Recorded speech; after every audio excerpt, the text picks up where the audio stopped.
वारकऱ्यांच्या वेशभूषेतील लहान मुले पालखी मिरवणूक आणि विठू नामाचा गजर करीत भक्तिमय वातावरणात शहरातील विद्यार्थ्यांचा पालखी सोहळा रंगला।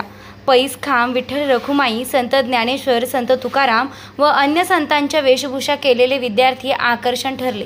बाल वारकरी दिंडी सोहळ्याचे नागरिकांनी ठिकठिकाणी स्वागत केले। पुरोगामी शैक्षणिक संशोधन आणि शिक्षण सेवा ट्रस्ट संचलित आबासाहेब पटवर्धन शिशु विकास मंदिर आणि विद्या प्रबोधिनी प्राथमिक शाळा यांच्या संयुक्त विद्यमाने आषाढी एकादशी निमित्त चिमुकल्यांच्या पायी दिंडीचे आयोजन करण्यात आलं होतं। दिंडी सकाळी ठीक 10 वाजता शाळेतून निघाल्यानंतर कापड बाजार मार्गे जाऊन त्या ठिकाणी महादेव मंदिर व शेजारी विठ्ठल रखुमाई मंदिर येथे विद्यार्थ्यांनी दर्शन घेतलं। सदर ठिकाणी रिंगण करून विद्यार्थ्यांनी विविध प्रात्यक्षिके सादर केली। दिंडीचे मुख्य आकर्षण ठरले ते म्हणजे पैस खांब। या खांबाजवळ बसून ज्ञानेश्वरांनी ज्ञानेश्वरी ग्रंथ लिहिला। दिंडीत संत ज्ञानेश्वर, संत मुक्ताबाई, संत तुकाराम, संत मीराबाई अशा अनेक संतांचा वेशभूषा परिधान केलेल्या लहानसे मुले दिंडीचे आकर्षण होते। या ठिकाणी मराठा पंचांकडून विद्यार्थ्यांना राजगिरा लाडू व बिस्किट वाटप करण्यात आले। नंतर दिंडी पुन्हा शाळेच्या दिशेने मार्गक्रमण करून शिवाजी रोड मार्गे शाळेत आली। तेथे विद्यार्थिनींनी भक्तिगीतांवर छान नृत्य सादर केलं। सोबत शिक्षक शिक्षिका यांच्यासह विद्यार्थ्यांनी फुगडीचा आनंद घेतला। तसेच विद्यार्थ्यांनी लाठी काठी, चक्र व तलवार यांचं प्रात्यक्षिके सादर केलं। त्यानंतर सर्व विद्यार्थी व उपस्थितांना खिचडीचा प्रसाद देण्यात आला। कार्यक्रम यशस्वीरित्या पार पाडण्यासाठी संस्थेचे अध्यक्ष हेमंत पटवर्धन, सचिव दिनेश दरुणकर, सदस्य दीपाली पटवर्धन, ज्योती कोऱ्हाळकर, शाळेचे मुख्याध्यापक गवळी सर व शिशु विकासचे मुख्याध्यापिका सौ कोऱ्हाळकर मॅडम तसेच सर्व शिक्षकांनी खूप परिश्रम घेतले। दिंडीमध्ये जवळपास 950 विद्यार्थ्यांनी सहभाग घेतला। तसेच शालेय व्यवस्थापन समितीचे अध्यक्ष परेश डागा, पंचायत समिती शिक्षण विभागाचे संजय दहिफळे सर, विवेक सोनवणे सर, नगरपालिका शिक्षण मंडळाचे अमित पराई सर व प्रशांत शिंदे सर तसेच मोठ्या प्रमाणात पालकवर्ग उपस्थित होता। निर्भीड न्यूज, योगेश डोके, कोपरगाव।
आज पुरोगामी शैक्षणिक संशोधन आणि शिक्षण सेवा ट्रस्ट संचलित आबासाहेब पटवर्धन शिशु विकास मंदिर आणि विद्याप्रबोधिनी प्राथमिक शाळा यांच्या संयुक्त विद्यमाने उद्या होणाऱ्या आषाढी एकादशी निमित्त शाळेतून चिमुकल्या विद्यार्थ्यांची भव्य दिंडी सोहळा कोपरगाव शहरातून काढण्यात आला। यामध्ये नेवासा या ठिकाणी असणारा पैसखांब की ज्या खांबाच्या तिथे संत ज्ञानेश्वरांनी ज्ञानेश्वरी लिहिली त्याचा सुंदर असा देखावा या ठिकाणी सादर करण्यात आला। सोबत संत ज्ञानेश्वर, मीराबाई, संत मुक्ताबाई, संत तुकाराम, संत जनाबाई या अशा आणि वेगवेगळ्या संतांच्या भूमिकेमध्ये विद्यार्थ्यांनी छानशी वेशभूषा करून या दिंडीमध्ये सहभागी झाले। दिंडीचा आनंद सर्व चिमुकल्यांनी मोठ्या उत्साहात त्या ठिकाणी नाचताना दिसले। विद्यार्थी भजनामध्ये दंग होऊन गेलेत। सकाळी 10 वाजता दिंडीचं शाळेतून प्रस्थान झालं। कापड बाजार मार्गे विठ्ठल रुक्मिणी मंदिर, कापड बाजार या ठिकाणी असणाऱ्या विठ्ठल रुक्मिणी मंदिरामध्ये जाऊन विद्यार्थ्यांनी त्या ठिकाणी पांडुरंगांचं दर्शन घेऊन तिथे मराठा पंचांच्या वतीने विद्यार्थ्यांना खाऊचं वाटप करण्यात आलं। त्या ठिकाणी गोल रिंगण करून विद्यार्थ्यांनी विविध प्रात्यक्षिके सादर केले आणि नंतर दिंडी परत या ठिकाणी कापड बाजार मार्गे शाळेमध्ये तिचं समारोप करण्यात आला। समारोप करताना ईदगाह मैदानच्या मैदानावरती मुलांनी परत एकदा छानसे प्रात्यक्षिके दाखवून फुगड्या खेळून आनंद लुटला आणि शेवटी शाळेमध्ये सर्व विद्यार्थ्यांना खिचडीचं फराळाचं वाटप या ठिकाणी करण्यात आलंय आणि अशा पद्धतीने दिंडीचा या ठिकाणी समारोप झाला। वेगवेगळ्या उपक्रमांची माहिती होण्यासाठी आज शैक्षणिक वर्ष सुरू झाल्यानंतर आमचा हा पहिलाच उपक्रम आहे की जो आषाढी एकादशीने सुरुवात होते आणि विद्यार्थ्यांना दिंडीचं स्वरूप काय असतं, कसं असतं, दिंडी निघाल्यानंतर ती कुठे थांबते, कुठं त्यांना फराळाचं भेटतं, कुठं जेवण भेटतं, त्यांची मुक्कामाची सोय काय असते, एक छोटासा उपक्रम त्या माध्यमातून मुलांना कळावं आणि पांडुरंगाचं दर्शन घडावं हाच या मागचा उद्देश।